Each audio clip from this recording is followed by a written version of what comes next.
Hi, friends. Welcome back to another episode of A Lily in Bloom. I am your host, Tanisha. A Lily in Bloom is a Christ-centered space curated for women of faith. So wherever you are in your journey with God, I truly hope that we can grow and do life together. In today's episode, we're going to talk about the Proverbs 31 woman. So whether you are single desiring marriage or you are already married, this message is for you. Before we dive into scripture, I want to talk to you for a second. In today's society, what lifestyle do we romanticize and say like, oh yeah, that's it. That's the life that I want to live. For some of us, and I've been guilty, you all, we romanticize the life where the woman is provided for. She's responsible for taking care of the kids. She may pick up a hobby or two, but the overall theme is that she lives a life of ease. And while there's nothing wrong with being provided for, as I read Proverbs 31, I couldn't help but to realize a wife of noble character required far more than what I thought. It actually challenged what I had in mind. We're going to read from the book of Proverbs, chapter 31, verses 10 through 31. I encourage you to read through this entire chapter when you have a moment, but for the sake of this episode, we are going to highlight some key verses in this text. This chapter reads, "The wife of noble character. A wife of noble character, who can find? She is worth far more than rubies. Her husband has full confidence in her and lacks nothing of value. She brings him good, not harm, all the days of her life." So when we're talking about a wife of noble character, noble means to be of high value, to be of excellence. I always wondered why God compared the woman to rubies. But after I did some digging, I found out a few things. First of all, rubies are rare, just like a woman of noble character. Rubies are also described as the second most hardest gemstone, natural gemstone that is, after a diamond. But more than anything, I think that God wanted to emphasize the fact that a wife of noble character is in no comparison to anything materialistic. For verse 12, when it says she brings him good, not harm, all the days of her life, this emphasizes the fact that the woman is a helpmate. She's there to help her husband. Not to bring him stress, y'all, but to help him out. Let's skip to verse 15. It says she gets up while it is still night. She provides food for her family and portions for her female servants. The wife of noble character isn't sleeping in past noon, y'all. She's up preparing, making sacrifices for her family so that when they wake up, they have something to eat. Verse 16 says, she considers a field and buys it. Out of her earnings, she plants a vineyard. So this woman is a good steward of her money. She is financially literate. She saves her money and invests in things that can bring her and her family profit. Verse 18 says, she sees that her trading is profitable and her lamp does not go out at night. So as I said before, this woman is hardworking. She's awake before everyone else and she doesn't stop. Verse 20 says she opens her arms to the poor and extends her hands to the needy. So not only is she financially literate, not only is she a great steward of her money and she saves, but she also is generous. She gives to help the less fortunate.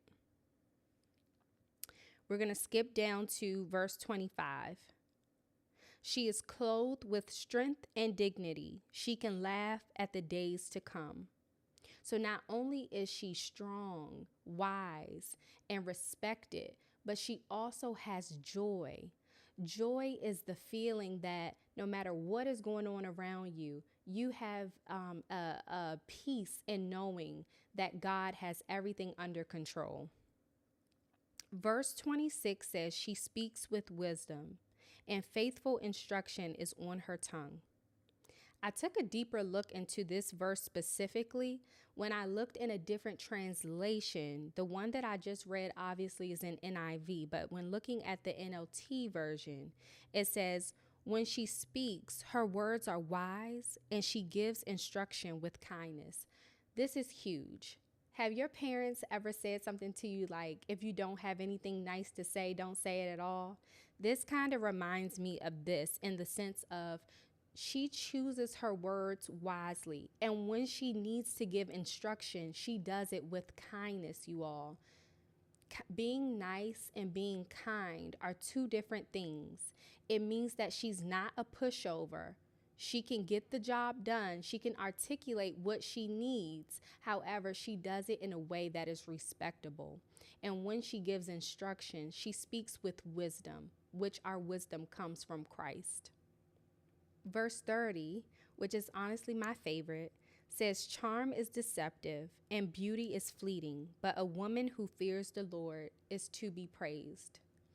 This means that whatever you do at the beginning of the relationship, continue to do that throughout your marriage. You can't charm your way into being with someone, and looks are going to fade. That's why in your vows, God says through thick and through thin, through sickness and through health, because things and circumstances change. Okay, so let's recap those character traits that we went over when reading the Proverbs 31 wife. So, first of all, she is rare, hardworking, financially literate. She's generous, which means she's a giver, strong, joyful, wise, kind, and she fears the Lord, which means she honors Christ.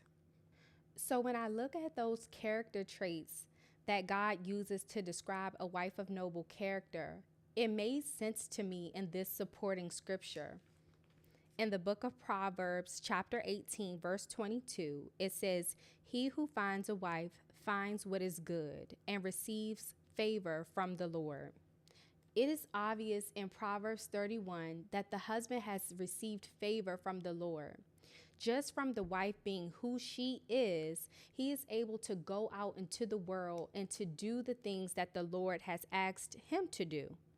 It says in verse 23, her husband is respected at the city gate where he takes his seat among the elders of the land. Let me say this just to bring balance to everything that I just mentioned.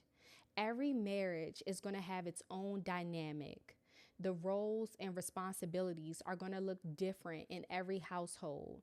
So just because God mentions the character traits of the Proverbs 31 woman does not mean that you have to function like this woman did, line by line, verse by verse.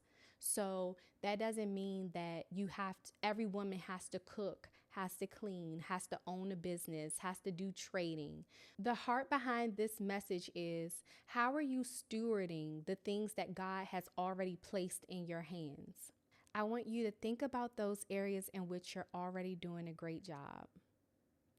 And then I want you to take a look at those areas in which you need some work. None of us are perfect, y'all. Is it your finances? Paying tithes and offering? Are you saving any of your money when you get paid every check, or are you blowing the whole thing? Do you have a sedentary lifestyle? Are you taking care of the body that God gave you? Are you eating nutritious things? Are you being lazy around the house? Are you procrastinating? Would people describe you as being generous, or are you one to typically hold on tight to your money, being stingy? But in all seriousness, all these character traits and gifts that God gives us, we have to use wisdom, okay? Which means that every time a family member or friend asks for money, it doesn't mean we just give to the point where we can't take care of our household. It means to take a look at your finances and see what you can offer. And it's a difference between lending and giving. but we won't get into that today. For those of you ladies who are single and desiring marriage, the preparation does not start the day you say I do. It starts now. God has already deposited in you the things and the gifts of what it takes to be this wife of noble character. You have to start working on yourself so that when you meet your husband, you're already ready to step into that role.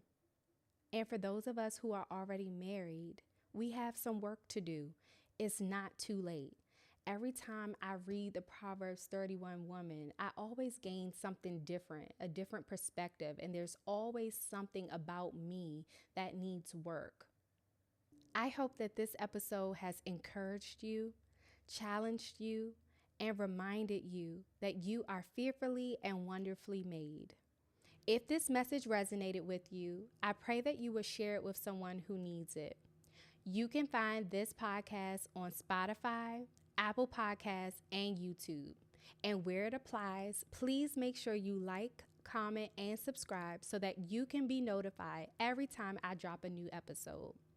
Thanks for sitting here with me today, ladies. Bye.